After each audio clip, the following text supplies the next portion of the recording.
कृषि प्रधान, कृषि आधारित, किसान आधारित ये मध्य प्रदेश और हमारा सबका प्रयास है कि किसी भी हालत में किसानों की आय, उनके अपने जीवन के स्रोत, आय के स्रोत और बढ़ना चाहिए। और खास करके जो वह जानते समझते हजारों साल से, इस देश की पहचान सदियों से दूध और दही की नदियां बहा करती है, ये आदिकाल से भारत की पहचान रहती आई।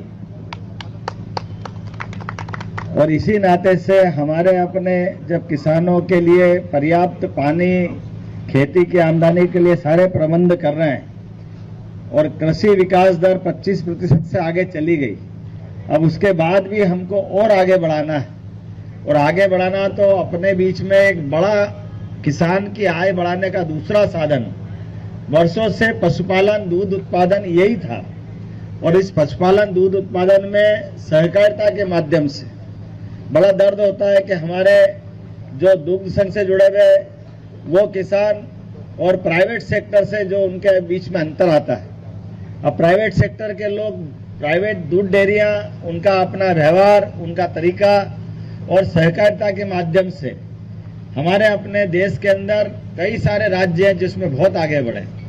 तो हमने तय किया कि हमारे यहाँ जैसे किसानों की फसल खरीदने के लिए हम बोनस दे रहे हैं, तो दूध खरीदने में भी बोनस चालू करें। किसानों के लिए दूध का बोनस मिलना चाहिए और दूध का बोनस मिलना चाहिए। इसका मतलब ही कि दूध उत्पादन हम बढ़ाना चाहते हैं। कल मैंने बात कही है, इसके पहले भी कही है, हमने सबने संकल्प किया कि मध्य प्रदेश के अंदर सभी क्षेत्रों में समान रूप से लगातार प्रगति के नए नए कीर्तिमान बनाए जाए।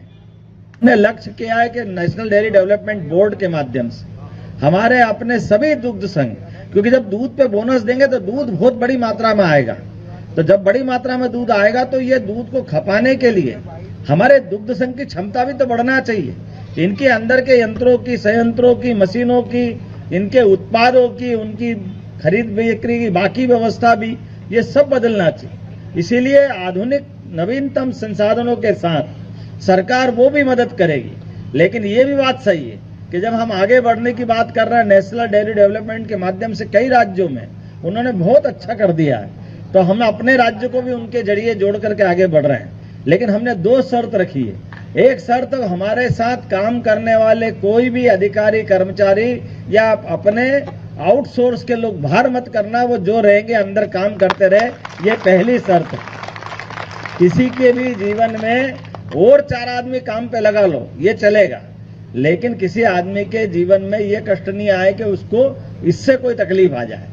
दूसरा पार्ट इसका बढ़ावा एक और है कि हमारे अपने दुग्ध संघ के अंदर भी अभी जिस ढंग की स्थिति बनी है, उस दुग्ध संघ के अंदर जो उनकी अपनी क्षमता है, इस क्षमता को डबल करने के लिए जो भी लगेगा सरकार पूरी मदद करेगी। हर हालत में एक पैसा भी सरकार का, जो आपका दुग्ध संघ का पैसा है वो दुग्ध संघ की जगह रहेगा, लेकिन और अलग से आपको देकर के एक मुश्त। लेकिन इसके माध्यम से हमारी और बहुउद्देशीय सहकारी समितियां नीचे किसानों तक और मजबूत करेंगे।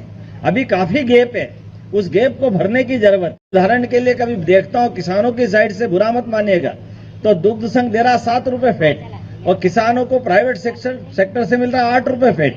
तो ये भी डबल माइंड होता किसान के जाना किधर है। लेकिन मुझे मालूम है कि जितना अच्छा किसान सहकारी संघ के साथ व्यवस्था समझता है, उतना अच्छा वो प्राइवेट सेक्टर में नहीं होता।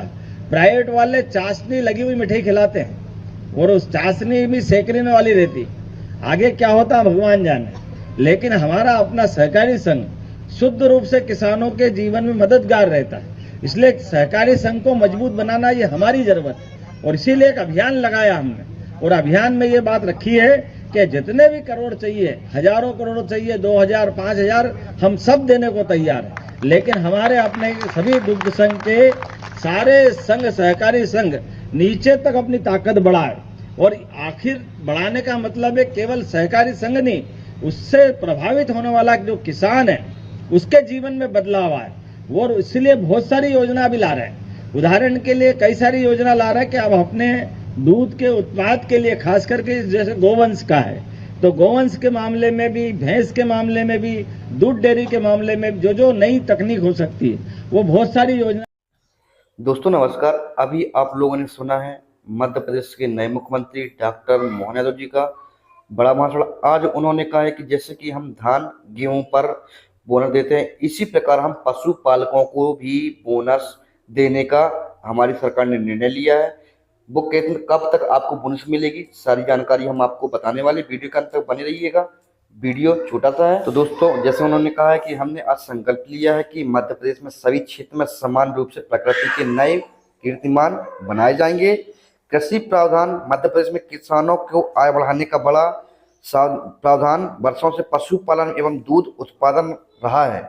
हमने तय किया है कि जैसे किसानों को फसल खरीदने के लिए बोनस दिया जा रहा है, उसी तरह दूध के लिए हम किसानों को बोनस देने को शुरू करने वाले हैं। साथ में और काफी अच्छी बात उन्होंने कहा है कि सहकारी संघ को मजबूत बनाना आवश्यक है। इसके लिए हम जितना भी जरूरत है उतना पैसा आपको सरकार देगी, ताकि सहकारी संघ के माध्यम से पशुपालकों किसानों के जीवन में भी बदलाव आने को लेकर उन्होंने बहुत बड़ी खुशखबरी दिया है। साथियों हम आपको बता दें कि लाडली बहनों की 17वीं किस्त को लेकर भी एक अपडेट जारी किया गया है। जैसे आपको बता दें कि जो बहना पात्र है 1,29,00,000 लाडली बहना इस योजना के पात्र है, उन बहनाओं को जल्दी 17वीं किस्त आप सभी लाडली बहनों को मिलने वाली है। और किसान सम्मान निधि योजना की जो 10वीं किस्त है आपको भी वह भी जल्दी प्राप्त होने वाली है। वीडियो के अंत तक बने रहिएगा। और उन्होंने कौन कौन बात को लेकर कहा है सारी जानकारी वो साझा करने वाले, वीडियो के अंत तक जरूर बने रहिएगा। चलिए कर लेते हैं वीडियो स्टार्ट। हमने लक्ष्य किया है कि नेशनल डेयरी डेवलपमेंट बोर्ड के माध्यम से हमारे अपने सभी दुग्ध संघ, क्योंकि जब दूध पे बोनस देंगे तो दूध बहुत बड़ी मात्रा में आएगा, तो जब बड़ी मात्रा में दूध आएगा तो ये दूध को खपाने के लिए हमारे दुग्ध संघ की क्षमता भी तो बढ़ना चाहिए। इनके अंदर के यंत्रों की, संयंत्रों की, मशीनों की, इनके उत्पादों की, उनकी खरीद बिक्री की बाकी व्यवस्था भी, ये सब बदलना चाहिए। इसीलिए आधुनिक नवीनतम संसाधनों के साथ सरकार वो भी मदद करेगी। लेकिन ये भी बात सही है कि जब हम आगे बढ़ने की बात कर रहे हैं नेशनल डेयरी डेवलपमेंट के माध्यम से, कई राज्यों में उन्होंने बहुत अच्छा कर दिया है, तो हम अपने राज्य को भी उनके जरिए जोड़ करके आगे बढ़ रहे हैं। लेकिन हमने 2 शर्त रखी है।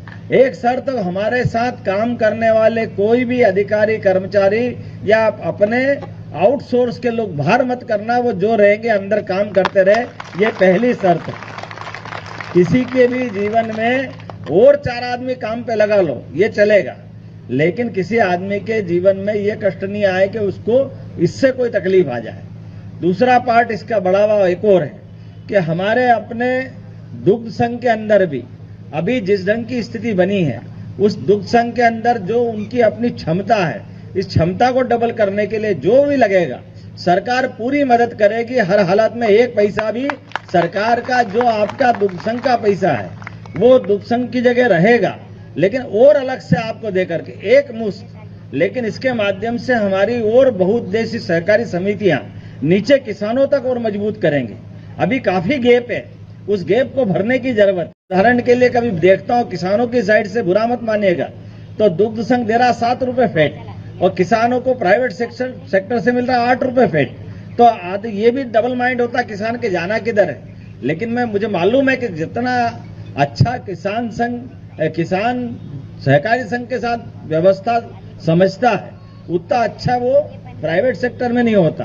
प्राइवेट वाले चाशनी लगी हुई मिठाई खिलाते हैं और उस चाशनी भी सेकने में वाली रहती, आगे क्या होता भगवान जाने। लेकिन हमारा अपना सहकारी संघ शुद्ध रूप से किसानों के जीवन में मददगार रहता है, इसलिए सहकारी संघ को मजबूत बनाना ये हमारी जरूरत है। और इसीलिए एक अभियान लगाया हमने, और अभियान में ये बात रखी है कि जितने भी करोड़ चाहिए, हजारों करोड़ चाहिए, 2,000, 5,000, हम सब देने को तैयार है। लेकिन हमारे अपने सभी दुग्ध संघ के सारे संघ, सहकारी संघ नीचे तक अपनी ताकत बढ़ाए।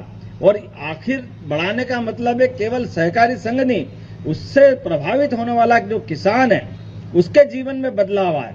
वो इसलिए बहुत सारी योजना भी ला रहे हैं। उदाहरण के लिए कई सारी योजना ला रहे हैं कि अब अपने दूध के उत्पाद के लिए, खास करके जैसे गोवंश का है, तो गोवंश के मामले में भी, भैंस के मामले में भी, दूध डेयरी के मामले में जो नई तकनीक हो सकती है वो बहुत सारी योजना